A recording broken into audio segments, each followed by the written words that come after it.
చెప్పండి. ఇప్పుడు ఏదైతే ఉందో ఇప్పుడు మీరు మీ ఇంట్లో పిల్లల్ని అసలు ఎంతమంది అన్నా ఉన్నా కానీ అందరికీ అమ్మ వందనం ఇస్తానంటున్నాడు. ఒకసారి అవకాశం ఉన్నాడు చంద్రబాబు నాయుడు. అసలు 5గురున్నా 75,000 ఇస్తాడు. అసలు ఇది నమ్మేమాటనా? ఒక ఇంట్లో 75,000 సాధ్యపడితే ఓన్లీ పిల్లలకి అమ్మ వందనం వరకే. చంద్రబాబు నాయుడు అంటేనే మనం ఒకటి గుర్తుపెట్టుకోవాలి. జగన్మోహన్ రెడ్డి అంటే ఇచ్చిన మాట మీద నిలబడతాడు, చంద్రబాబు నాయుడు అంటే ఇచ్చిన మాటను తొంగలో దొక్కుతాడు అని. చంద్రబాబు నాయుడు చెప్పే మాటని ఇంట్లో పిల్లలే పెద్దలు కాదు, ఆ చెట్లలో కాకులు కూడా నమ్మవు చంద్రబాబు నాయుడు మాట.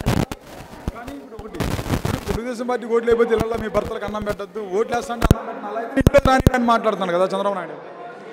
ఇది ఎట్లా ఉందంటే రేపొద్దున చంద్రబాబు నాయుడు రేపొద్దు నెక్స్ట్ ఇంకా రాబోయే దీంట్లో కూడా ఎలక్షన్ క్యాంపెయిన్ నెక్స్ట్ ఏం మాట్లాడతాడంటే చంద్రబాబు నాయుడుకు ఓటేయమని చెప్పండి, అట్లా లేదంటే డైవర్స్ ఇచ్చేయండి, విడాకులు ఇచ్చేయండి అని కుటుంబాల్లో కుంపట్లు పెట్టే స్టేజ్కి చంద్రబాబు నాయుడు దిగజారిపోయాడు.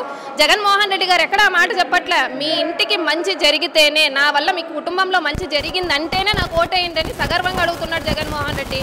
కానీ చంద్రబాబు నాయుడు ఈ 40 ఏళ్ల రాజకీయ జీవితంలో ప్రజలకు చేసింది ఏదీ లేదు కాబట్టి ఇంకా ఆఖరికి మహిళల్ని వాడుకునేదానికి, మహిళల్ని మొగుళ్ళ దగ్గర నుంచి విడగొట్టడానికి కొత్త స్కీమ్ ఒకటి బతుకు చిట్కా బండి అని జీ తెలుగులో ఉంది. ఈయన కొత్తగా చంద్రబాబు చిట్కా బండి అని కొత్తది రెడీ చేయడానికి ప్లాన్ చేసుకున్నాడు. ఎలాగో ఎలక్షన్లో ఓడిపోతాడు, చేసేదేం లేదు కాబట్టి కొత్తగా ఛానల్ ఒకటి పెట్టుకొని ఈయనే విడగొట్టేసి మళ్ళీ ఈయనే కలపడానికి ప్రోగ్రాములు చేసుకుంటుంటారు. కానీ ఇప్పుడు ముఖ్యంగా మహిళలు, మీరు గృహిణులు రోజుకి కనీసం నిత్యావసర సరుకుల మీద 1-4 సార్లు కొట్లకి వెళ్తారు. ఆ కిరాణా కొట్టులో గంజాయి అమ్ముతున్నారని చెప్పేసి అన్నాడు చంద్రబాబు నాయుడు. కడుపుకి అన్నం తినేవాడైతే మంచి మాటలు మాట్లాడతాడు. ప్రజల సొమ్ముని అప్పనంగా దొబ్బి తినేవాడు ఇంట్లో ఏసీల్లో కూర్చునేవాడికి ఏం తెలుస్తుంది? ఏదో ఒకటి చెప్పాలి. జగన్మోహన్ రెడ్డి గారి ప్రభుత్వం మీద ఏదో ఒక నిందేయాలి. సరే, ఏ కిరాణా షాప్లో అమ్మారో ఏ రోజన్నా ప్రూఫ్స్ పెట్టాడా?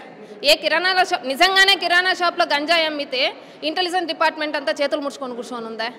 లేక కొత్తగా ఏమన్నా సీన్లు ఏమైనా క్రియేట్ చేస్తానా అంటే నేనే ఈ 40 ఏళ్ళు ప్రజలు అమాయకంలో బతికిపోయారు. బిఫోర్ జగన్మోహన్ రెడ్డి ప్రజలు అమాయకులు కాబట్టి నేను ఏం చెప్పినా నమ్మేస్తున్నారు, నా వెనకాల ఒక 4 ఛానళ్ళు ఉన్నాయి కాబట్టి నేను ఏం చెప్తే దాన్ని ప్రజలు నమ్మేస్తున్నారు అనుకున్నాడు. కానీ చంద్రబాబు నాయుడు ముసలోడైపోయినాడు. యూత్ పెద్దదైపోయింది. ఇప్పుడు యువత రాజకీయాలకి ఉత్సాహంగా వచ్చేసరికి సోషల్ మీడియా అనే ఒక ప్లాట్ఫామ్ ఉంది.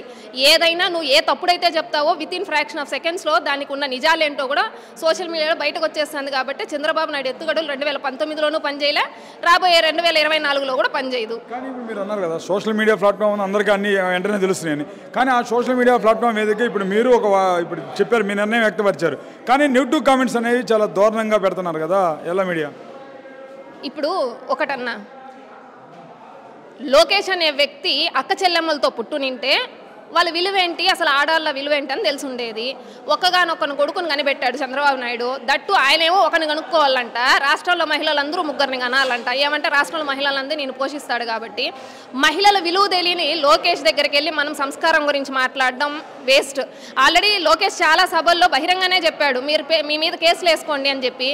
కేసులు వేసుకోవాలంటే వాళ్ళకున్న ఏకైక ఆయుధం ఏంటి? ఆడాళ్ళ మీద పడాలి. అప్పుడే కదా ఆడాళ్ళు వెళ్ళి కేసులు పెడతారు. కానీ ఒకటి మాత్రం చెప్తున్నాం ఈ మీడియా సాక్షిగా, మాలాంటి ఆడపడుచుల్ని, జగనన్నకు సపోర్ట్ చేసే ఆడబిడ్డల్ని 1000కి 2000కి లేదు 10,000కి మీరు ఎన్ని బూతులు తిట్టినా జగన్మోహన్ రెడ్డి గారు చెప్పినట్టే మా కొన వెంట్రుకతో సమానం.